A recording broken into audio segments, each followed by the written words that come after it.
Here are a few items I picked up at CVS this past Sunday.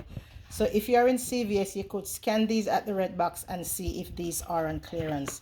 These Godiva chocolate domes, I think the regular price for these maybe is like 4 and change, or matter of fact 5 and change. Let me show you all the barcode.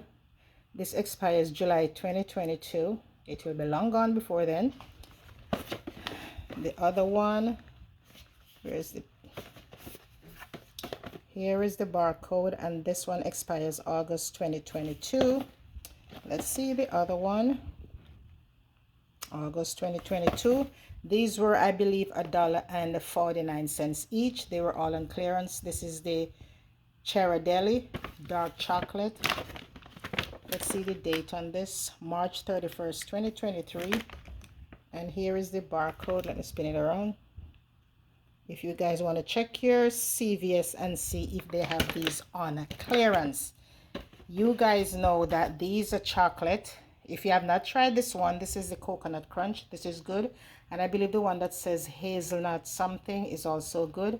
I've never tried the double chocolate. I might not like this because it's dark chocolate and I don't like dark chocolate. So is this? These I will be gifting. But check your CVS and see if these are on clearance. Bye.